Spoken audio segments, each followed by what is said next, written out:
माता पार्वती जी से शिव जी कहते हैं, कृपा सागर भगवान विष्णु भक्तों के हित के लिए शरीर धारण करते हैं। श्री रामचंद्र जी के जन्म लेने के अनेक कारण हैं, जो एक से एक बढ़कर विचित्र हैं।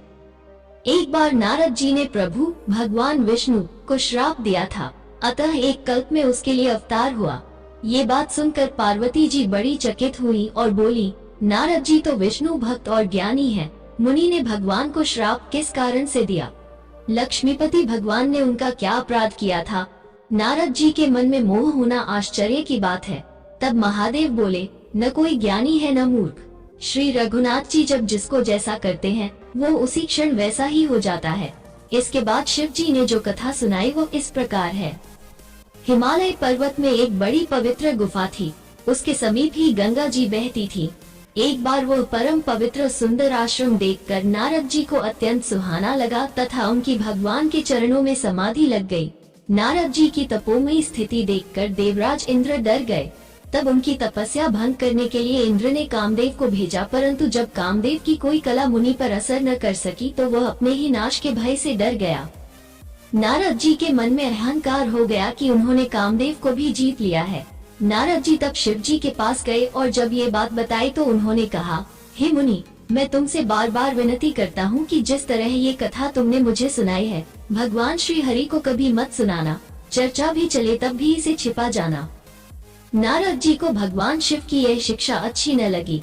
वो हरि गुणगान करते हुए क्षीर सागर में भगवान लक्ष्मी नारायण के पास जा पहुँचे।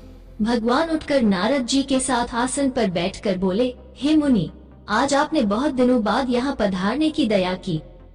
शिव जी के मना करने के बावजूद नारद जी ने कामदेव का सारा वृतांत भगवान लक्ष्मी नारायण को कह सुनाया। सब सुनकर भगवान ने विचार किया कि नारद जी के मन में गर्व का भारी वृक्ष उग आया है। उन्होंने नारद जी के अहंकार को मिटाने का निश्चय किया। जब नारद जी भगवान के चरणों में प्रणाम करके वहाँ से चले तो उनके हृदय में अभिमान और भी बढ़ गया। तब लक्ष्मीपति भगवान ने अपनी माया को प्रेरित करके वैकुंठ जैसे वैभव वाले 100 योजन के एक नगर की रचना की। उस नगर के राजा शीलनिधि की अत्यंत रूपवती कन्या अपना स्वयंवर करना चाहती थी। नारद जी उस नगर में गए और नगर वासियों से सब हाल पूछकर वो राजा के महल में जा पहुँचे। राजा ने पूजा करके मुनि को आसन पर बैठाने के बाद राजकुमारी को बुलाया और नारद जी से कहा, हे नाथ, आप अपने हृदय में विचार कर इसके सब गुण दोष कहिए। उसका रूप देखकर मुनि वैराग्य भूल गए और अपने आप को भी भूलकर बड़ी देर तक हर्षित हो उसे देखते ही रह गए। सोच विचार कर वह उपाय करने लगे जिससे ये कन्या उन्हें ही वरे, और यह विचार करके कि श्री हरि के समान मेरा हितैषी अन्य कोई नहीं, वो तुरंत वैकुंठ पहुँचे। वो प्रभु से अपनी व्यथा व्यक्त कर बोले, आप मुझे अपना मोहिनी रूप दीजिए, तभी मैं उस कन्या को पा सकता हूँ। तब प्रभु बोले, हे नारद, सुनो, जिसमें आपका परम हित होगा हम वही करेंगे, दूसरा कुछ नहीं। भगवान की माया के वशीभूत हुए मुनि ऐसे मूढ़ हो गए कि वह भगवान की स्पष्ट वाणी को भी न समझ सके। भगवान ने उनका बाकी शरीर तो मोहिनी का दिया, पर मुख वानर का दे दिया। नारद जी तुरंत खुशी खुशी वहाँ गए जहाँ स्वयंवर की भूमि बनाई गई थी।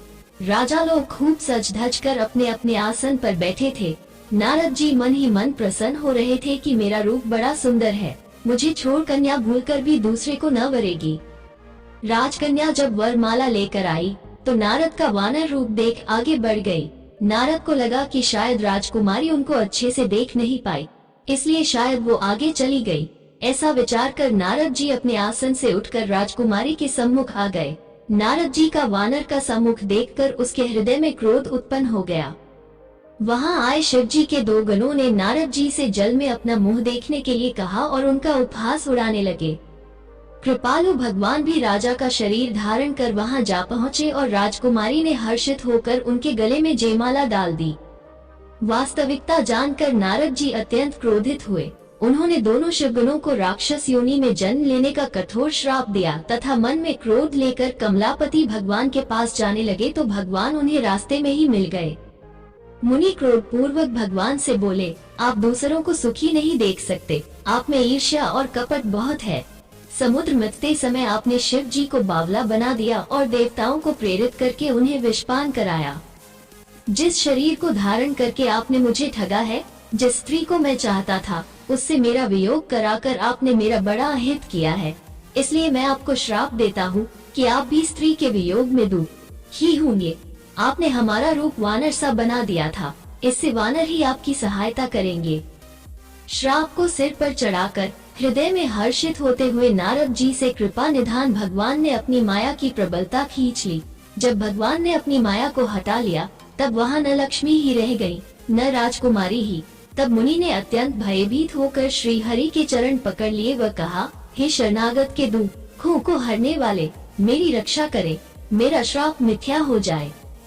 तब भगवान ने कहा, ये सब मेरी ही इच्छा से हुआ है।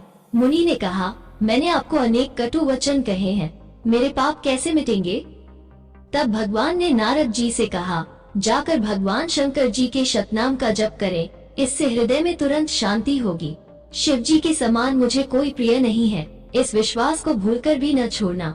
हे मुनि, शिव जी जिस पर कृपा नहीं करते वो मेरी भक्ति नहीं पाता। हृदय में ऐसा निश्चय करके पृथ्वी पर जाकर विचरो। अब मेरी माया तुम्हारे निकट नहीं आएगी। श्री राम जय राम, जय जय राम। जय श्री हरि। मित्रों, आपको ये कहानी कैसी लगी कमेंट में जरूर बताइएगा। यदि आप भी ईश्वर के सच्चे भक्त हैं तो कहानी को लाइक करें और चैनल को सब्सक्राइब करें। जय हिंद, वंदे मातरम, जय श्री राम।